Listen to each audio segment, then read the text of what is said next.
All right. So I read both articles, and the one that I decided to choose was "Pre-Service Teachers Believe a Focus for Teacher Education."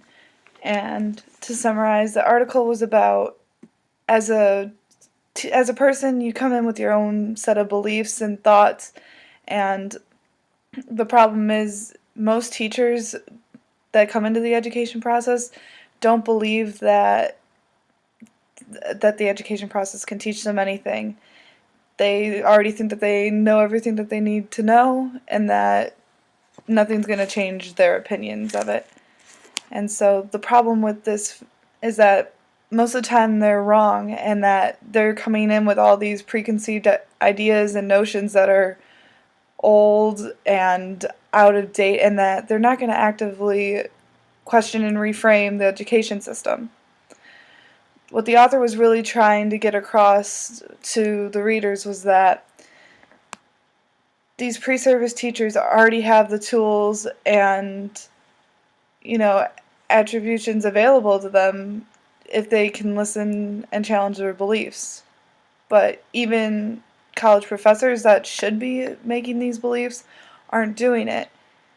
For instance, they were saying in one of the classrooms, a teacher said that, well, one of the students said, "I'm in a classroom right now and the student won't listen, they're just thick. There's no getting through to them."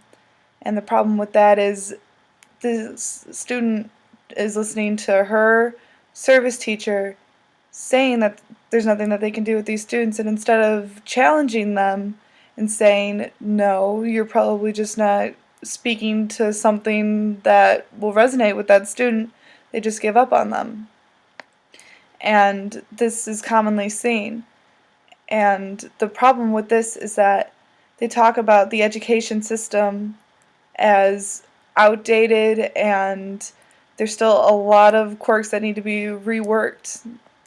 Frankly, the whole education system just needs to be reformed according to this author, and by pre-service teachers coming in with the foundation and ideas that they already know everything and there's nothing else that they can teach them, we're just going to keep backsliding and keep reverting to these old habits, and history is just going to keep repeating itself. There's not going to be anything gained, and ultimately the education system will have failed its students.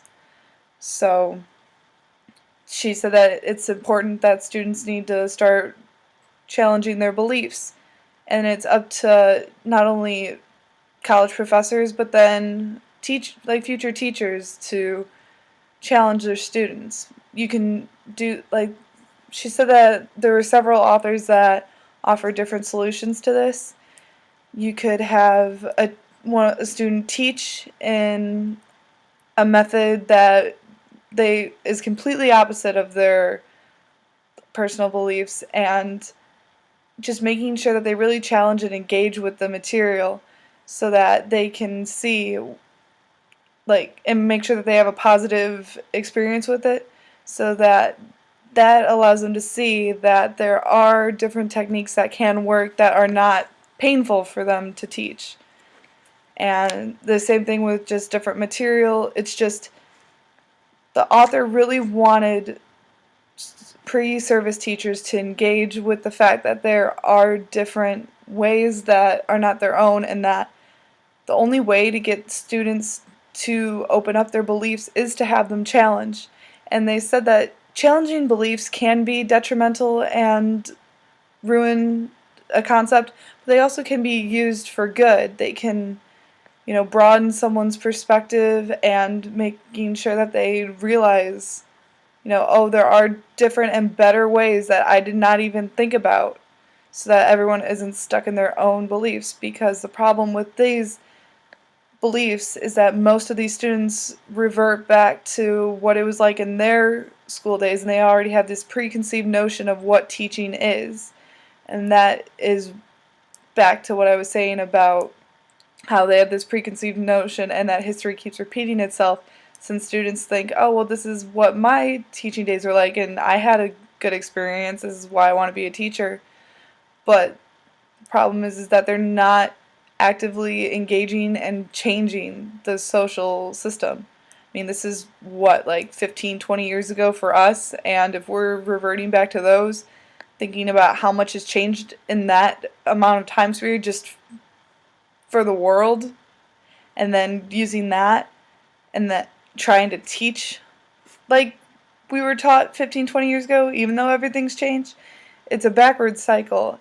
And that's what really the author wanted to get across, is just ultimately, as a future educator, you need to challenge your beliefs because it is going to impact your classroom, and that you need to actively engage at changing just your pedagogy and your thinking about teaching, or else, like I've stated like a million times now, you need you just need to change it, because otherwise you're not learning anything new, your students aren't learning anything new, and ultimately this system's going to crumble.